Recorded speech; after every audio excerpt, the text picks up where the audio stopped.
I'm like raising kids, playing my own sports, working full time, and running a business in my basement. I wanted to disband. I just thought, you know what, this is going to be the easiest way, is to just stop doing this. During COVID and the pandemic, a lot of businesses suffered a lot. How did that impact your business? Gyms were closed, kids weren't training or competing. There was no need for them to have gymnastics leotards or grips. If you were to go back 10 years, what would you do differently when starting your business? I would have a message for myself, and I would say... Diane, welcome to the show. It's a pleasure to actually have you on Thanks the podcast. You know, it's really interesting. I was really inspired by visiting your location there the other day and looking at your team working, and got to learn a little bit more about your backstory as far as how you started off and how you built your business. So let's start off with that. I mean, can you tell me a little bit more and maybe describe how you ended up starting your venture, DNA Performance Teamwear, and we'll get into the details. Okay. Well, it starts way back. As a teenager, I lived on a farm, big family of 8 kids. My mom sewed, and I lived in a town so small that they didn't even offer home ec. And so when I wanted to learn how to sew, I said to my mom, I want you to teach me how to do this. And she was like, okay. So we drove to the next town, which was 30 minutes away because it was the only place that had a fabric store. So I picked out fabric and a pattern, and I said, I want to do this. And my mom said to my dad, oh, it's expensive fabric. I don't know if we, on her first project. And my dad said, let's face it, you're going to sew the whole thing anyways, so we can do that. So they bought the fabric, and I sewed an outfit, and then I just enjoyed doing that while living at home. And then when I left home, I was without a sewing machine. And so for the first few months, living away from home, I was, frustrated because I couldn't sew. So I then got a bursary at college, and I took that money and bought a sewing machine. Right. And so I played with that and made many things over the years. But anyways, I didn't dream of having a business until I was married with small children running around, and I really enjoyed being at home with my kids, and I wanted to find a way that I could have some income and still be at home. And so after all the kids were born, and my youngest was like 2, I decided that I wanted to start a business. So I went out and bought fabric and thread and machines, and started playing with fabric. And when was this? When did you start? I was, it would have been 1992, 93, somewhere in there. I see, good. And I was a figure skater, so I put my kids in figure skating, so I made them little fancy skating dresses, the girls anyways. And people started asking about them, so I was making for other people. But then my kids switched to gymnastics. One of my daughters got recruited for competitive gymnastics in Saskatoon, and we were living in Bigger. So I kind of just flipped over to gymnastics. And then we moved to Saskatoon, and that's where, there's a lot more opportunity in Saskatoon. So I started to branch out into baton. I made baton costumes. I made dance costumes. I made synchronized swimming costumes. I even made WWE style wrestling outfits. Yeah. It was, it was quite the experience. This guy came to me because he was referred to me, and he said that he was tired of going into women's shops and trying on sparkly outfits and getting weird looks. So he decided to get custom-made outfits. So he had special requests like built-in underwear in his fancy sparkly flame shorts. I see. It was very interesting. And I even did track and field. I outfitted STFC, like Saskatoon Track and Field. Nice. And I did Riversdale as well. But I wasn't making any money at it because when you're kind of going in all these directions and learning, you have to learn all of the ins and outs of every sport and what each athlete requires or wants from their outfit. And so I decided to just focus on gymnastics. And so that's how I got there. And then, of course, as I was working with my skills sewing, my daughters, 2 of them were competitive gymnasts. They were on Team Sask for many years. My youngest, Ariel, went to nationals 11 years in a row, and so that kind of thing, So that was my world. So that's how I got into the sewing part of it and the business part. But then I got a job working in food service because that's what I trained. I'm a food service supervisor, and then eventually got my Red Seal. Nice. So I took a job in food service because I wasn't making enough money sewing. Of course. But I kept sewing. Right. And so now I'm like raising kids, playing my own sports, working full time, and running a business in my basement. Right. And so I actually had staff that would come to my house and sew, and I would go off to work at Sask. And my friend used to tease me and say that I had a coffee break business because during my coffee breaks, I would call home to my business and say, how are you guys doing? Do you need me to order any fabric? Where are we at? Kind of thing. And then she said, imagine what you could do with your business if you used your whole lunch break too. Right. And so eventually I decided that things weren't going great with my full-time job, and I decided I was going to take that leap and focus on my business. Nice. So, and when exactly was that? How many years ago? 2014. 2014. Yeah, something like that. So a little over 10 years when you actually really started working on the business, you decided to go in full time. Yeah. Yeah. And so from there, I grew it, and it was still in my house. I guess I forgot to mention that I went through a divorce, and for a time, the business is in my house, which I'm no longer living in, and I'm in an apartment, and I wanted to disband. I just thought, you know what, this is going to be the easiest way, is to just stop doing this. Yeah. But so many people came forward and said, no, you can't do that. Like, where are we going to get our gymnastics leotards from? And the couple staff that I had at the time were like, oh, come on, we can support you. We can do this. We want you to stick with it. So then that's why I went the other route and decided to grow the business. Within a few years, I decided that I needed to move it out of my house because it was just too crowded in there. So then I made the big leap and found a commercial space. It's the commercial space that we are still in, which is nice. We haven't had to move since then.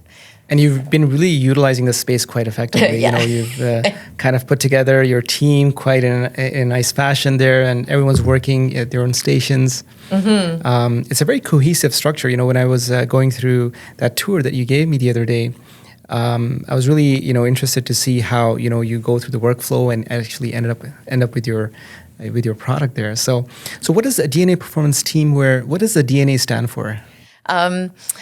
So back when I first started my business, it was called Di's Designs. Okay. So, because my name's Diane. So that's right.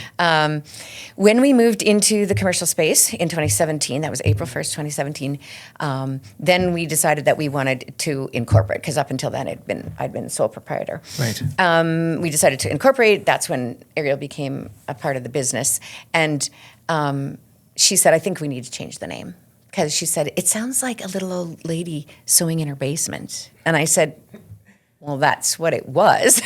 Except for the old part. Well, I guess. Right. Yeah. So we settled on DNA because the D stands for Diane and the A for Ariel, obviously. Right. So it's Diane and Ariel, like with the N in between. Nice. But it also has so many other meanings, it shows that it's a family-owned business, like, right. The DNA, ties us together. But also, one of our slogans is gymnastics is in your blood, basically, So that's how we moved to DNA. And I think it was a really smart move. Businesses that are named after the person who started them don't sell very well if that's where you want to go. Yeah. And it doesn't present itself as professionally as something else. So we really love the DNA. Mm-hmm. We get asked about it all the time. That's great. That's great. Often businesses don't really think about the exit strategy when they're building the business because they're so busy, working in the business and trying to, do the ends meet, right? Mm-hmm. But it's good to have an exit strategy in mind because that actually helps you achieve a certain level of success and goal over a period of time. So it's good to know that, you've kind of gone that route. So at the end of the day, like, who is it that you serve? Who's your ideal customer? Well, we kind of serve two different areas. So Yeah. as you know, we have two different websites. So That's the right. Teamware, we are working with often coaches or business owners who need to outfit their team. And then the other website is selling training leotards. So we're selling to parents of gymnasts. I But see. really, in the end, we are marketing to the athletes themselves, right? Because they go back to their parents and say, hey, I want this kind of thing. So yeah, we're selling to young girls mostly and their parents. But we do have men's also. I see. It's not as big a market. Yeah. So being a local business in Saskatoon here, whereabouts is your audience? How do people find out about your business? And Yeah, so as you know, Saskatchewan isn't as populated as other parts of the country. that's right. And so that stands to reason that there are fewer gymnasts here as well. So while we cater to gymnasts specifically, and we do have customers here in our province, but most of our business comes from east and west. Right. Yeah. Yeah. And how did you position yourself in that market? Because being known, a small company here in Saskatoon, being known in those areas can be quite challenging. You're probably dealing with a lot of competition. How do you separate yourself from your competitors? Well, back in the day before social media was a big thing, I used to actually drive out to BC. I used to spend a couple of summers actually with stock in the back of the van and drive around and knock on doors and walk in with some samples and say, this is what we do, and leave my business card and do follow-up phone calls and that kind of thing, like a lot of in-person stuff. Wow. And then I was able to, get bookings as a vendor at some of the events in BC and Alberta. But now we have social media, so I don't travel nearly as much, although we still do attend events as vendors, mostly in Western Canada. Well, I guess the farthest east we've ever gone is Winnipeg. Although we do dream of going out to Ontario one day. It's just such a big endeavor, to pack all of your inventory and get it out there, and not just that, but your display so that you're presenting yourself professionally. Right. And so it would have to be the right event. Yeah. The timing would have to be right. As a women-owned business and starting up this company, did you find that there's any assistance or help or grants that you were able to take advantage of, or? We haven't taken advantage of any grants Right. Geared for women entrepreneurs. Again, I feel like I'm so busy, I don't even have time to reach out to the organizations. Although I have that in the back of my mind. I want to try looking into that. Definitely. I mean, I know that there's a lot of help in certain cases if you are looking to expand your market and really get out there. So I can send you some information on that. That's all right. Okay. But with regards to positioning yourself in front of these other competitors that would be in those locations, how would you differentiate yourself from them? Well, we pride ourselves on great customer service. Great. We are the only company in Canada that I'm aware of that puts out seasonal releases, and so we have fresh inventory coming out every 3 months. So we have themed releases, and it's a lot of fun. We really get into that. If you follow us on social media, you'll see that. We also are the only one that puts out a yearly catalog of new, fresh designs. So we're always reinventing ourselves as opposed to, sitting stagnant with, and riding these certain designs all, throughout a number of years. So we have great designs. We have great designers. Yeah. And great designs. And actually, that's something that I noticed too. I mean, the attention to detail that you put in your work is really interesting. I mean, I see that the level of detail that you were going into when you were getting those the products created and everything, and you've also made quite a bit of significant investments in the equipment, in your team, to make sure that you meet those quality standards. So So I was actually really interested to see that all put together quite nicely. And, being a small operation here in Saskatoon, it's really inspiring to see that. How have your customers responded to the quality? Because from what I get in our conversations, you have a very high retention rate as well. There's customers that once they do business with you, they want to stick with you. They want to continue doing business with you as well. How have you achieved that level of customer retention? I think it's just the attention to detail, Yeah. We all take great pride in the work that we do. Yeah. And so it's not just about the bottom line. It's about, treating our customers the way we want to be treated. Just striving for a quality product. Yeah, and you mentioned customer service earlier as well, which is a paramount aspect when it comes to retaining the customer too. So have you come across any challenges where you've tried to scale in a new market and tried to position yourself, but then have received any pushback from there, or have you come across any challenges like that? I suppose we do have. Everybody has their alliances with different businesses. So we've definitely been refused to come to events because, they've offered that spot to other people or, another company or something like that. But I don't have a good answer for you for that. Sure. So Diane, a lot of times, businesses face these challenges when they're growing their companies and during COVID and the pandemic, a lot of businesses suffered a lot. How did that impact your business, and were you able to recover from that? Yes, we were able to recover. It was really tough. It definitely, we had been growing steadily each year. And of course, during 2020 and 2021, we definitely had our challenges. Gyms were closed, kids weren't training or competing. There was no need for them to have gymnastics leotards or grips. Yeah. But we had enough of a reserve of funds, and of course there was government assistance for wages. And so it allowed us to kind of take our time and breathe and regroup. So we took that time and got ahead with our designs. We revamped our website. Nice.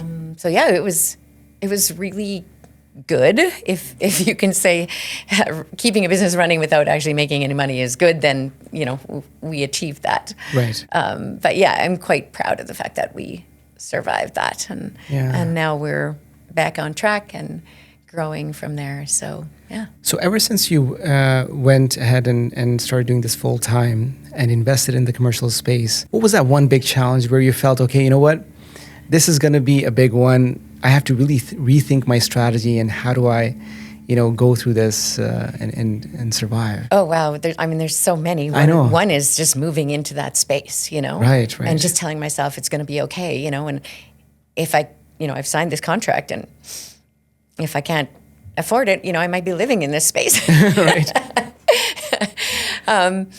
That kind of thing. But then there was, as our competitors were moving into sublimation, Yes. that sublimation process that I was showing you, Yeah. how, we actually print our designs right into the white fabric. In order to be able to compete with those competitors, we needed to be able to do that. Right. So without investing a lot of money or learning how to use that kind of equipment, we actually connected with a company that was in Ontario, and they did sublimation. So we would cut the fabric, Right. send it off to them, have them sublimate it, and then ship it back to us, and then we would assemble the leotards. But that came with its own challenges because, color testing and all of that, it did not work. It was a big fail. Right. And then my daughter found an ad on Kijiji. Somebody was selling a sublimation printer in Manitoba. So I drove out to tiny little town in Manitoba and bought this sublimation printer, which was huge. And I had to like slide the front seat, the passenger seat, all the way up in order to fit it in my minivan. Right. And had to stay overnight because I couldn't haul it overnight. I couldn't load it into my van and then stay overnight and then drive because it would freeze. Right. And so I had to like stay overnight and then early in the morning go load it into the van and drive back to Saskatoon and unload it because I bought it in the winter. Right. And so that it would freeze in my vehicle. Yeah. And so, then we learned how to use this archaic monster of a sublimation printer.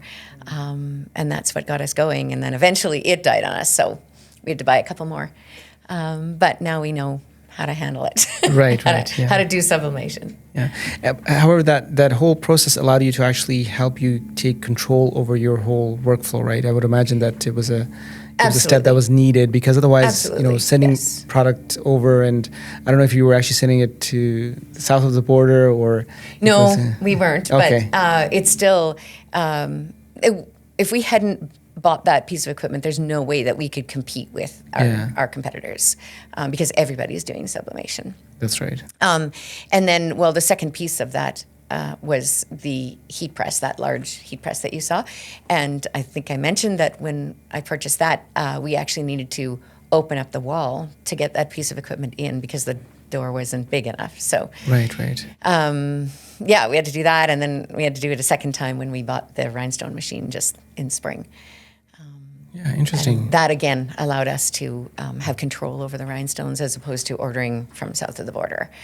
Those we were definitely getting down there, and it became so challenging with tariffs and duties and all of that confusion. Do you deal with business in the States, or is that... We do. Some of the fabric comes from there. A few of our items do, but as much as possible, we work with businesses based here in Canada. Got it. It's just simpler, and I want to be supporting other businesses. Of course. Yeah. So, Diane, how did you come up with the Grips product? That's an interesting story. It wasn't actually me at all. My daughter Ariel, the one that is a business partner with me now, originally was just working for me. And on the side, she decided to develop grips because at that point, there were no other Canadian manufacturers of grips. And so you had to order from across the seas. So she decided to do some research. She sourced leather and started out by cutting the leather by hand and making some prototypes, going into the gym and trying them out. Her and her partner both tried them out and handed them out to other gymnasts to try them out and get some feedback on that. And then everybody said to her, hey, you've got a great product here. You need to start marketing this. You need a website. You need to do this. And she said, Mom, can't you just sell them for me? and I was this like, is Ariel, right? Yes. Okay. And I said, I guess I can. So it started out that she would make them and we would track the sales and she would get a commission from that in addition to her regular wage. And after a while, it just got to be so much work to maintain that bookkeeping. And I just said, why don't I give you a part of the business and we don't have to do that book work anymore. And so that's what we did. And so again, tying back to the DNA, that's how the DNA came together and she became a partner because, I brought the leotard designs and she brought the grip designs, and together that's our business. Interesting. Mm-hmm. And so for a lot of years, she's been, sewing these grips, making them in the back corner and trying to keep up with the demand. But the demand is really growing and our grips are very popular. And we remain the only Canadian grips manufacturer. And so now with the way things are with our relationship with the U.S., a lot of people are very focused on buying Canadian, so that's been good for us and our grips and leotards. That's great. So are you still the only manufacturer of grips in Canada? We are, yeah. Really? Mm-hmm. Well, that's definitely a unique aspect. I mean, I think that that goes to show that you can actually really invest in technology, especially related to your product, and scale it. and have that as a unique element in your business. So We are actually working on a relationship to have them manufactured still in Canada, but outside of our building, just because, as you know, we're running out of space there with all of the growth that we've had with the leotards. So, yeah, it's been exciting. Nice. How do you let your target audience know that you are able to offer the Scripps product and you're the only manufacturer? Do you do enough promotion around that? Do you tell Probably people? not. Probably not enough. Yes, yeah. We're trying to up our game for marketing. Yeah. As you know, we hired a marketing manager. Right. But it's all new. It's new for her and for all of us. And so we're working on it. But yes, I think we need to push more that, we have this specialized product and it's made here in Canada. And yeah. Excellent. Well, thank you for sharing that. Yeah, you're welcome. Yeah. So I know one thing that you've done recently that has really helped your social media following is influencer marketing as well. Mm-hmm. A lot of businesses, they struggle with, getting the right influencer on board to actually help promote their brand. But you've gone through that journey, and how has that journey been? Has it been fruitful? Yes, it had ebbs and flows. Right. We definitely worked with social media influencers, but these, again, a challenge there is that these are young girls. And so often they're parent-run accounts, which is great because then we're dealing with the parent when we're communicating. However, they didn't necessarily always follow through with what we were looking for. We tried it many different ways and then took a break for a while. And then it's been almost 2 years now that we signed with Ellie Black. Oh, nice. Yes, Canada's most celebrated gymnast of all time. So she has been great to work with. We've had her come do a couple of photo shoots with us, and then she also does some shots, in her own gym and promotes DNA. So that's been great, and we are in the process of renegotiating that contract. Very excited to continue to work with her. It's been a great and exciting and frustrating at times learning process for us. But we're positioning ourselves to possibly reach out for other partnerships. Nice. And what advice would you have for other entrepreneurs that would like to pursue the same route where they're trying to look for an influencer? How do they get started with that? Oh, wow.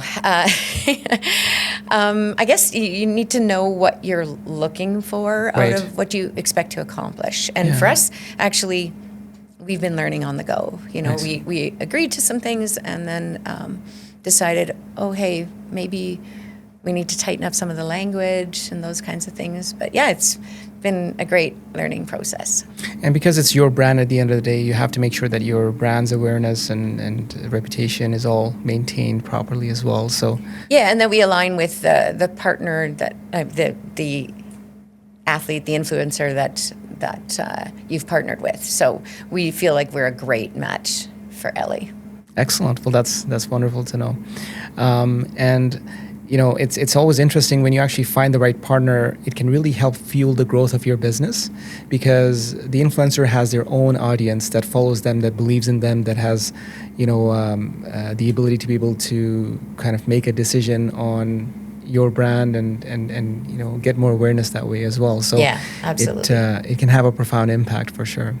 So I think leveraging that is something that a lot of businesses should consider because certainly it has been fruitful for you, but it can also be, scaled as well. You can have relationships with as many influencers, and but with the right people. There has to be a process to make sure that you're screening the right people and bringing them on board that believe in your brand, right? Yes. Yeah, absolutely. So as you've kind of come through your journey in business, if you were to go back, let's say 10 years, what would you do differently when starting your business? Oh, what would I do differently? Yeah. I don't know. I would have a message for myself, and I would say, Right. believe in yourself. Yeah. And don't stress so much. Right. Yeah. Yes, there's a lot of stresses there when you're an entrepreneur, and you know that the people that work for you they depend on that paycheck to, and so there's a lot of weight on you, Of course. to keep things running smoothly so that, everybody benefits from working there. That's right. This has been it's been a passion project for you, right? I mean, you've juggled a lot with family, with your business, and I can just imagine that you've gone through these stages in life where you've decided to basically double down on your business and move forward with positioning it. How does the next 5 years look like for your business? Where do you see yourself? Well, I want to continue to grow it. So that grow it and make it more self-sufficient so that I can maybe step away Right. a little bit. I would love to retire in the next few years. So yeah, we need to really streamline the processes and make sure that the team knows how to run smoothly without me. That's great. Yeah. So if there was like one advice that you could give to the listeners of this podcast, and what would that be? Oh, yeah. Find your people. Right. Gather together a team of people that believe in your product and the end goal. Find people that have the skills that you don't. Right. I'm not big into computers, but, you gather the younger people around you. They come with those skills and enthusiasm. So find your people and be confident. Believe in yourself. Excellent. So if there was a place that people can find more about your business online, where would that be? And if you want to... Yeah, www.dnaperformanceware.com. Excellent. Yeah. We'll definitely include a link in the podcast. And of course on social media. Of course. Instagram and Facebook. Of course, yeah. We'll include the link to the Instagram profile as well. Yeah. And the website and have people reach out to you from the profile as well. So, Diane, it's been a pleasure to have you on the podcast. I as I mentioned before, that when I came to your location, I was really inspired to see your workflow and how you've set up the operation. I certainly wish you the best in success and future growth. So so please do keep in touch. I will. Excellent. Thank you.